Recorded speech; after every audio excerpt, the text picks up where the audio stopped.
Oku onyina ena wodi ato eye emebunu enyina nim titiru ene mebuna wo maji nyame ato mu no mafa Yesu Kristo se wo mo kra no wo maji nkwa no ena wodi to mebunu enyina nim se ewo se wo mo bra wo mo bo no wo mo bo ma ho te na afi wo mo bra no eye bra eso Kristo eni ne nkwonkwo ye bra biara wode sansem we to dwa wo mra na wo kasa ewo Pentecost ne nkrabate no wo soame na Pentecost ne nkrabate wo soame no na wo ma hye dwumadie bi ewo Tetelesta Worship Center no wo soame na dwumadie na se no na wo mo bo eye elder doctor nana KJC na baso se wasom asore no wo nokredie mu eye mfinhia be se edunum na wo dwumadie na se wo bra na apostle professor Upoku onyina wo kasa na no de to mebunu nyina nim se mpempi no ya na mebunu bebre no wo mo pe wo mo ho enya wo mo ho ntem se wo mo ho obi na wayeye no wodane ka mu a ya na wo mo nkobu se nipa na se baabi a wo hye brase free ye na wo no de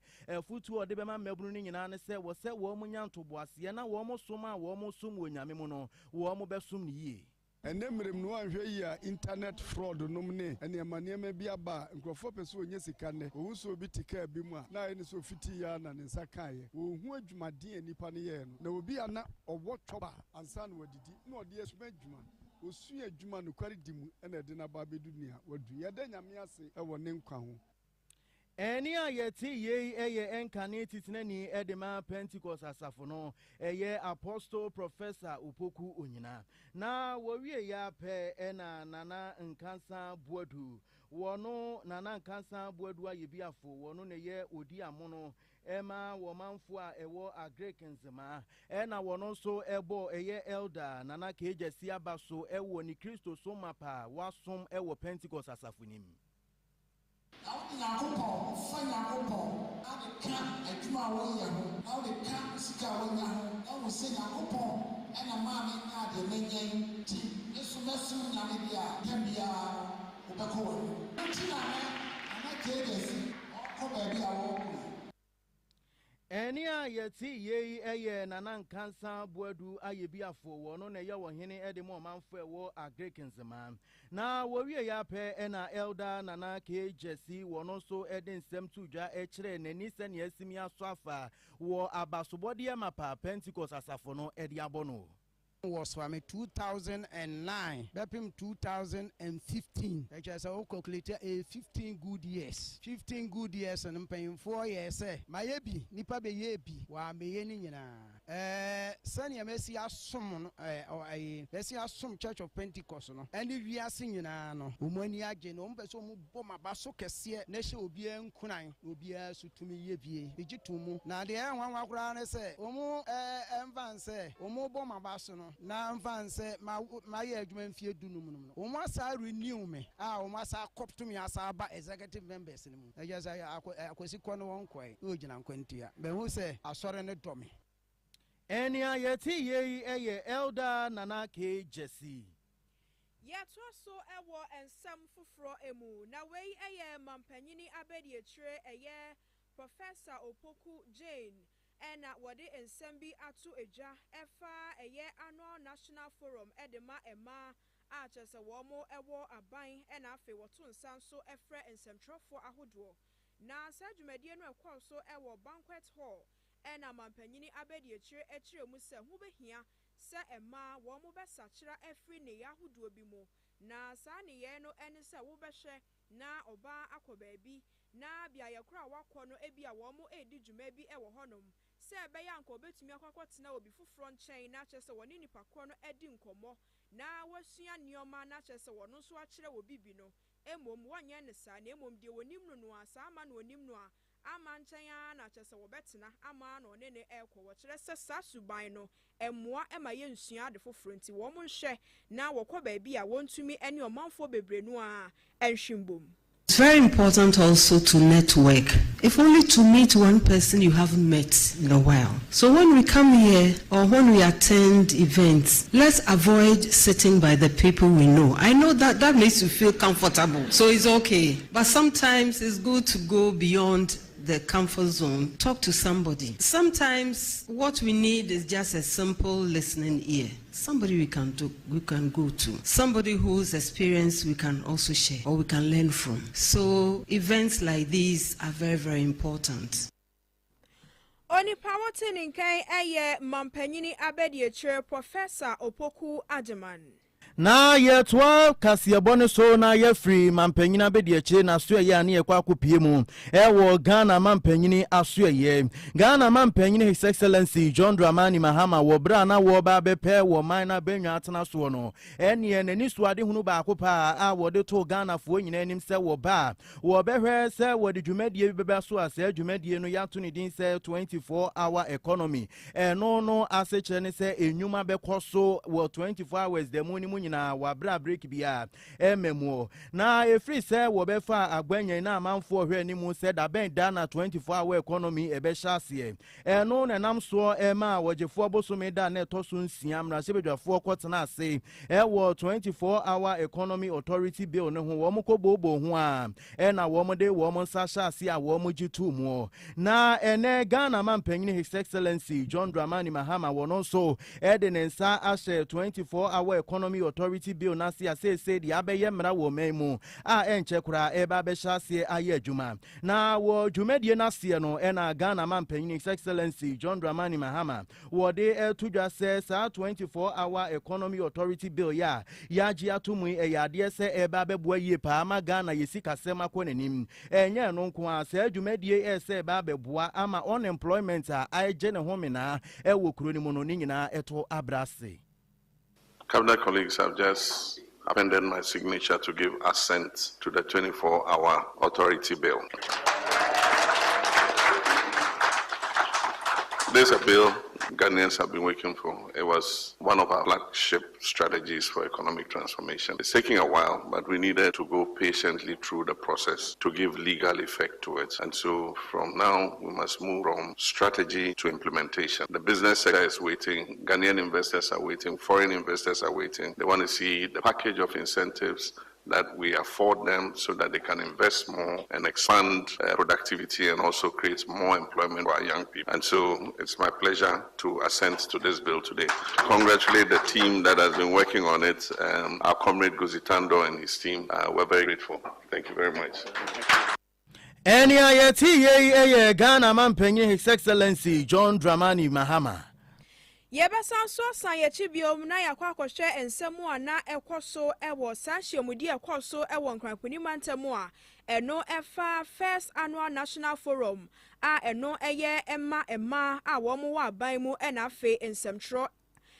dwumakuo no emu na chief of staff eye wononyamfo Julius Debra said dwumadie na se wodnani ekyiremu ewo honom na dwumadie no ekoso no de nsem bi eto eja se emra mampanyini John Dramani Mahama wo paw eye Maami Jane se wo mra metu franka emfama NDC amanyokuo no na eye omanfo binum wonwa yie pa na wo kyera Maami nsem ka wo de tu eja emra wo mo edi nkunim ene wo kyerɛ sɛ mampanyini ahuni bi na watumi apaw na menne wa hye na nyonyam dia na kyerɛ sɛ won kwankɔyɛ sɛ ɔyɛ ɔba wo no nko a ena ɛko akɔ nanim na mmom wo bɛhwɛ sɛ wo bɛma emma wo mo nso ayɛ krado sɛ wo betumi apema kɔ manim nso so wo bɛso wo mo nyina ensa na watumi atwe wo mo aba na kyerɛ sɛ wo mo nyina akɔ manim na wa kyerɛ sɛ we yɛ nsɛm bi a ɛtɔ na koma so yie pa kyerɛ sɛ wo hu sɛ Maami ampa watumi edi ne dwuma a wode to adwa no na ne nsɛm a wɔkaeɛ no watumi ahwɛ di so pɛpɛɛpɛ na wɔkyerɛ asa dwumadi a wɔnom ayɛ no sɛbe ɛnyɛ nkɔmmɔ bi akɛkɛ na wɔn mo ba bɛdi anaasɛ nsɛm kɛkɛ na wɔn ba bɛka na mmom wɔn mo toato adwene na afei wɔhyɛ ɛmaa no den sɛnea ɛbɛyɛ adakye bi wɔn ani so ade hunu ne anamɔ bi a wɔpɛ sɛ wɔtu no wɔn nsa ɛbɛtumi aka. Remember when His Excellency the President nominated Professor Nana, we all said she's broken what? The glass ceiling. Very outstanding. But you know the part that I loved so much? When Prof. Nana herself said, well, you've opened the door for me to walk through, but I don't want to be selfish. I'm going to stand by the latch, open the door for many other women to walk through. And I think that is what she started today. The objective of bringing you here is not just to come and listen to series of talks, but to try and network, make some good friends, collaborate as we progress, because that's what the president wants to see. He wants women to take your rightful position in the society. Na ne krakra mu no Owura Julius Deborah den semfoforo etuaja na wɔkyerɛ sɛ emre bi ana etwemu ana wɔ no ene ye local government yɛsɛ wɔyɛ official ana sɛ wɔhwɛ edi ho dwuma no na de nam so ema wotumi pem kɔ nanim nyinaa ne sɛ edumre bi na sɛ mampanyini frɛ no sɛ wɔn konkodi dwuma bi a ene na wahwɛ afrɛ nsɛmtwerɛfoɔ na kyerɛ sɛ wɔne wɔn abobo ho nipa so mesi ana wɔ benten sɛ dwuma a mampanyini de ahyɛ me nsɛ yɛ wo a anka wobɛyɛ ne sɛn ene mpo nka wo de bɛfa hen na wɔkyerɛ sɛ saa ne yɛ no ɛboa yɛ paa ɛma wotumi ɛkɔ n'anim ɛno nti weyɛ afutu a wɔbɛpɛ sɛ wɔde bɛma ɛma sɛ ɛbra no dwumadie bi a wɔn mo bedi no wɔn hwɛ sɛ wɔbɛto nsa afrɛ mpanyimfoɔ esan sɛ kɔkɔba ne sɛ wɔn mo nyinaa toato adwene saa no ɛneɛ saa nkɔ yi a obi antumi ma obi asobɔ esan sɛ yɛn nyinaa ɛne yɛtena ase adwene ho.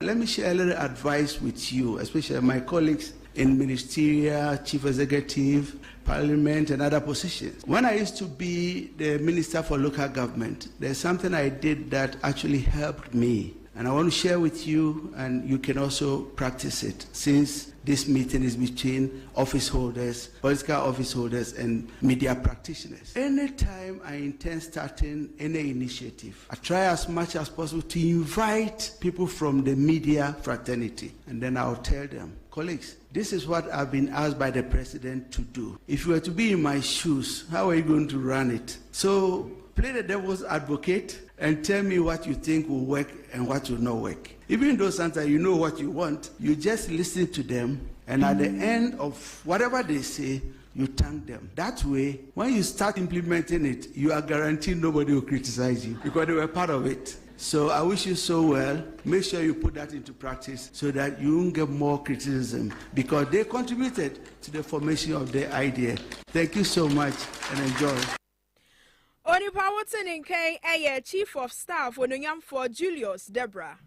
Na yɛtoa kaseɛbɔ so na sɛ yɛbɛka yɛtiefo a wɔ afrase ni mo ɛna nipa bɛsɛnsu bi wɔ mo twerɛ petition yɛgu nkrataa so tententen ɛbɔ akyire ɛde kɔma Ghana Mampanyin His Excellency John Dramani Mahama na wɔ saa petition ni mo no na nipa num ɛka nipa nson ne ho ɛkyerɛ sɛ ɛyɛ Awuragye Mensa wɔ no ne yɛ chairperson a wɔda Electoral Commission abato aso ɛyɛ na no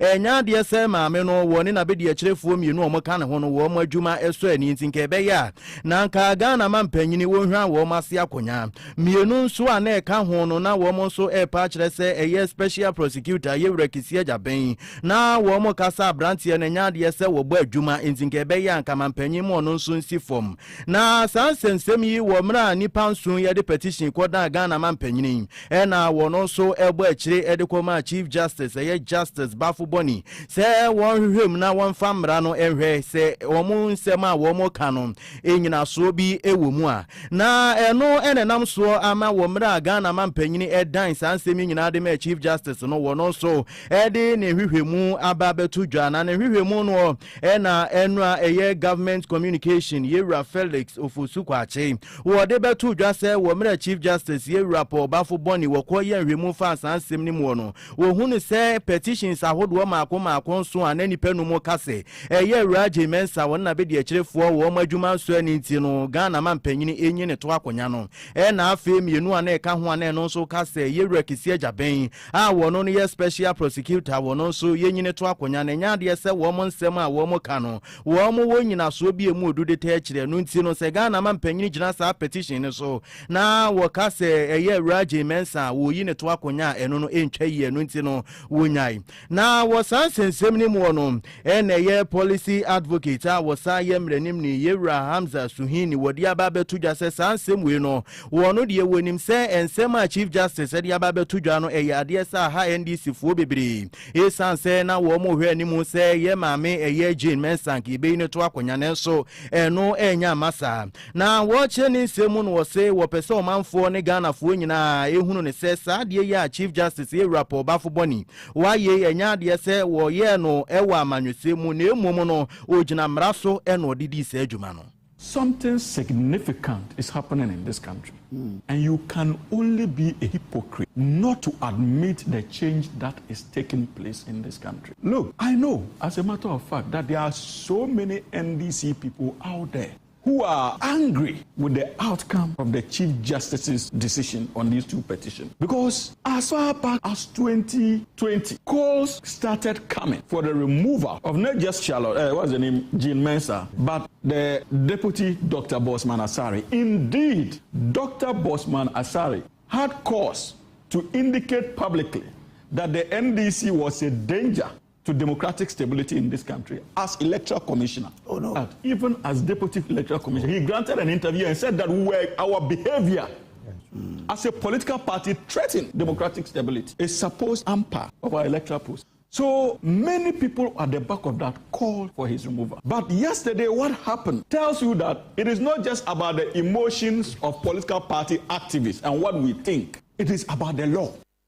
Any a policy advocate was also a mrenimni a Hamza Suhini.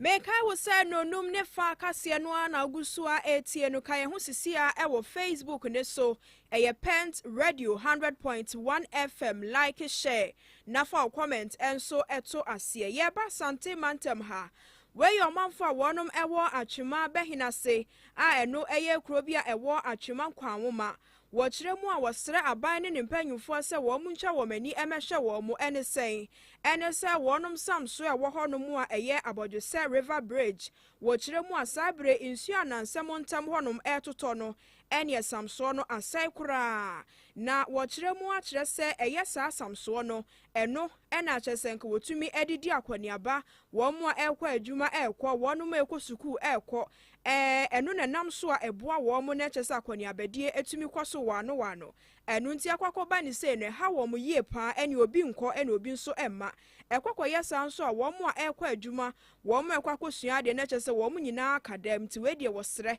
sempanyimfo emra meboa wo mo na samso yi won hwe ensiesie na ya akaketua bi na buogum Ghana de me hunu ne se bibi kasiesi ansa ne atu na mo te sraban sani mu animu ya atwoma behina se yesre oman panimfo ahemfo enyina yensa gu yensa yemu sraban panimfo se o mehwe na o mema ye bridge ne kwan na mayai o mama boy se kwaro kwaro mutimi nyekra man nguguso a bridge ne de se akwa no pa me no kasai emu kwa san wan ya kakakra bi titu kasa kase no kwa ne hu o fie na tikinkire a o baba no na de ase na ye bridge ebube busombe enwatwini ye tuvo na mo ye ko federal for motuka behwe ye hu hwe onabu DC yakobo na so ye hu hwe onabu MP kufema kwa menu yakobo so ye hu hwe ye ne so ehu ekwan so emewroad ekwan bize pa ufra chiramade no si behina se no si boko de chemo so hwima so na mu sa ara kosi kwala so that inform us I could sit there boom they quite busy good pa na ochukura ma school for the biom na mo and your cause ha na ye popo na your can use sane na wo share popo osu sane school car no do oni sane na nu say dabo dem a obetimi aye yitoro onu say o sane ho akura menko anka kwani na anka awfo tv say they make school but I say oba afri tie be ma bibi say asi amanipa ewu ansa na ye di adabu yiti aba tiesre Ghana payifo Omanfa wote wo munken eye adehia wonom ewo atwuma behinase a eno ewo atwuma kwanwoma ewo asante mantamu na yetwa kasiye bone so a bimbila emra shebedwani eye yewura Dominic Nitiwo enwode atodwa se kokwa akuafo sika ben yi wati sui eyade se yetirimoden pa ena ban no wo pese wo boko kokwa akuafo ahodo na wode sansem wetudwa wo mra no ne nsentwerefo kasa won nsentwerefo nhyiamu na se eno wo se o wo mampanyini Jerry John Rollins na abreso kura no eyade se koko ebo ekosoro wa manhodo so sa na so eno amana anti kokwa akuafo sika so sa so ena wo ba na na do breso so a eye 2017 edikosi 2018 ade se woko amanone a koko no ekosoro na so eno kura no wante akuafo sika so na emum wo pe kwan bi fa so se ne ebe akuafo sika wo mu tua wo mu no wo mu de be ma wo mu eno na wo kire ni nsemu no wo se obisa se eba ne sen ena NDC amanyoku eko imom pa kire se koko akua no se woko amahodo so ya ade se akɔsoro no nti akuafoɔ sika yɛ tete so wɔ se na nka aban yi betimi apɛ kwan bi afa so sɛnea ɛbɛyɛ akuafoɔ ne sika a wɔde ma wɔ mu no na nka wɔnte so wɔ kasa ne nkasa yam na no wɔ saa ɛde to dwa sɛ ɛkwan a aban yi di kokɔ akuafoɔ yɛ fa so yi ɛno bɛma kokɔ akuafoɔ bebree wɔ mo ani kora ɛnyɛ ho mpo sɛ wɔn bɛ kokɔ adwuma ni bi mɛ no nso bɛnam so ama wɔn atɔn wɔn nsa ase ɛde ama wɔn a wɔn tu fam agudi ɛmfa mmra kwan so mekyɛ galamsey yi bi ama ɛno asɛ nsa ase. Government should have built at the cocoa farming. It's not the first time that cocoa prices have slumped. In 2000, the cocoa prices slumped. It got to a point that Ghana, Ivory Coast, Nigeria, and I think Brazil wanted to actually ban the cocoa beans because they had manufactured synthetic cocoa, which looked like our cocoa. You know, it looked like, and so the world market price slumped. And Ghana and those, they took the decision to ban so that they will have less cocoa beans, drive the market up. But even that Rawlings regime refused to reduce prices because in our history it has never happened. Never in our history that cocoa prices have come down. It's always until recently it's been the highest foreign exchange earner for Ghana. We sell cocoa and bring in dollars to help us stabilize our currency. Until recently the gold is cut, gold has overtaken it. Otherwise it's always been cocoa. So cocoa farmers have always been treated specially. So you cannot and should never attempt to reduce their prices. Build them up. 2, in 2017, 2018, it happened to Akufo-Addo.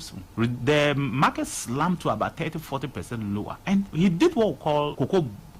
bonds and build the cocoa farmers out. Why is Mahama not doing the same? Why is she not building them? It's wickedness. I think so. I think that the promises they made to the cocoa farmers and the way they are treating the cocoa farmers is wickedness. It's recklessness. And I think that's not good at all. Look, you are encouraging people to cut down their cocoa trees and do galamsey. That's basically what you are doing.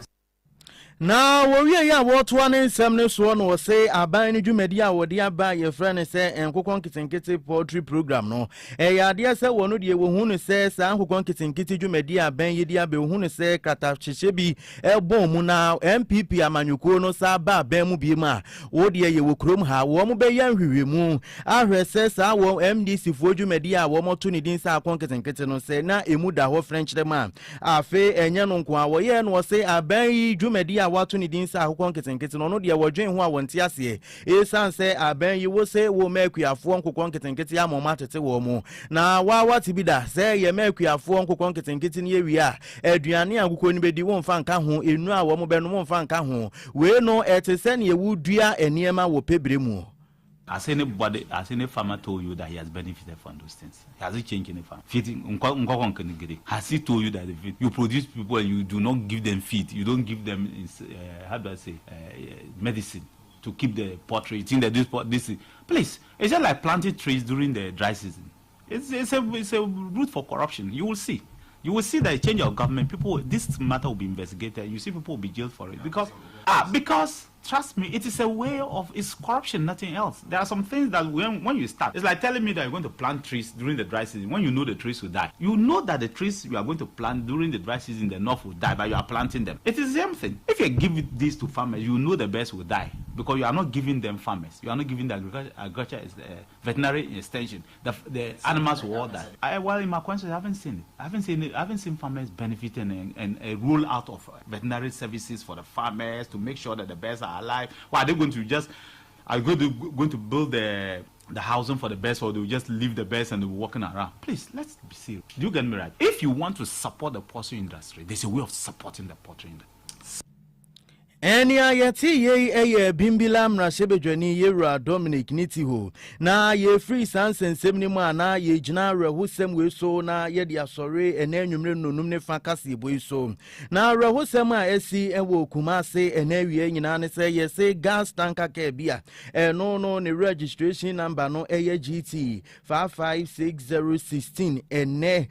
ade se ati free ewo kase ewo kase kwan ne so amekɔ wi no papa bia yesusu se wanya mfinhia no be se aduonu nan no eyade se woton wele ka no atwi afa ne so amanewu na womra nsantwerefo ekopie mu honom no na kire se wonipa baako a wono so na woka wo mu a wo ho ka ye bi ana se wonipa baako a wono so ne ka no eyade se tanke atwi fa aso bie wone nsantwerefo di nkomo na wone nsantwerefo di nkomo na wo kire mu se yade se na wo mo teka ni ma wo mo de wo mo nam Kuwait kwan yi so na wo mo ko na de wo mo hu ya ne se tanka ke ya de se atifree na esan ye de na chi ne ba na eba wo mo so eni amane boni chiremu aka asibesi num na tanka ke ya de se etwifa wo mo so na so awrehosem ne se papa ya wo no wanya mfinhia aduonum nan yi wo ye na adwen se wo no de na nka wo tetroturum na nka ohwiri asifom wo amra na tanka ka no eba no eni se wo hwiri ya tanka ka ne pem na wo ko hyase a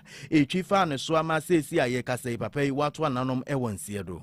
mimi na mindi na chi direct try over na di na chi na mimi di over na ni nti yes I hu yan say we no tank na te ba na chi na over no e de na ni ko hwe ni say tina say oba me so na me so me yes me ko ma chi a kan so di ma chi na copy nti we ni ba na e ba la na e ba no nti be so no na e gina ya metimi pie nti na me ma me kura te front onu nso bi na me drive car no nti me ma me de otimi e bie gate ni pie nti na aka me na nti car ni gina na me so metimi pie na ma we no trotro na odi manim no e de ne to hwe ni say na we no e media ye free Amnaga Junction na eba ye ko so Sokoban Wood Village me sa na afre me hu de menye na be ka me media na ha trotro de na enipa load ma but na me adum obia enye de na ot front no ye na adwene say woos onu ne see ya attract tanker no epim na odi free eni a yeti ye wono so na woka wo mu a eye tanka ke ye mrati free ye besi wo mu ka ni so bi na wo wie ya pe adansefo ahodo a no mo so mo atwa ho ahia wo mra asem ni si ye no wo mo so ene nsentwerefo edi nkomo ye ni mani etwa kwani hu fe tanka no atifri a eba ena pasinya no what front no eye na me so be huru fc kano so tanka no afeli break ni bana ni kun ti de me wo mu ano no me manim na fc na me twa kwani na me hu de wo bajo usu otokawro e osokoban nti ade achi ye nyina ye dikai na onam kwamu a ene se ye anka bi achi ye se kanka ati asan 54 years o yere wa busua e wa machama ho na ho ne ma eye 3 aye obama baako e ma meru as faris we are always careful about it but assembly be see a yenim oh the way is car the cry city and akona nim cry o nti e ba be 3 minutes interval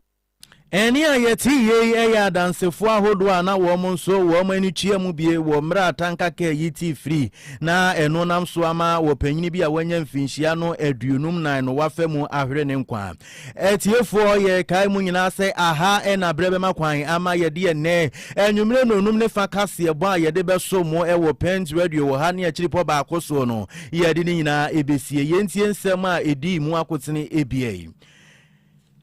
What a walk as Yemu say, Mampanyini Abedi trading Sembia to hold the Ama ewo first annual national forum. Our watchers say, who be here so woman could you media be a seer, woman share na one member who senior beya, Wobesia and Yoma Fufro. And Kane would Tislenia now what that Pentecost as Safonano, a year apostle professor Upoku Nina, and our diato and Melbuna woman work Christo Munina say was say woman Christo Somono, woman man ye Christo Suma, Imuya Frenchem.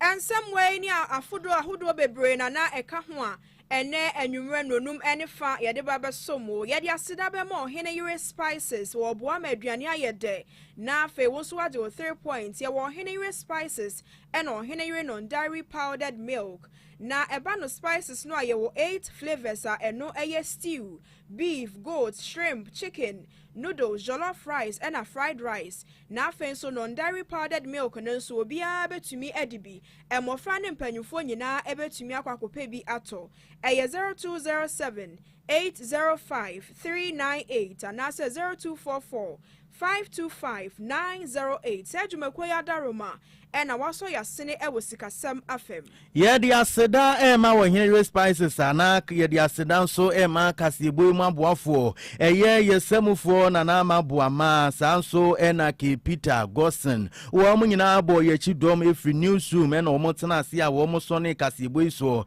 manuano mienu ye de beso mo na ye kai wo se na anwumre yi Elder Steven Adama wo de kwa ba fontenten fidie ne so ma wunya ye bi hweye aseda enkoma no enwumre no num ene fa kase ebo a ye de beso mu akenkanfo a mote ye ne eyeme kwabna owusu Aduomi na afe Efia Fosuhemaa ya mamu nyina mo enitia ye jema henewa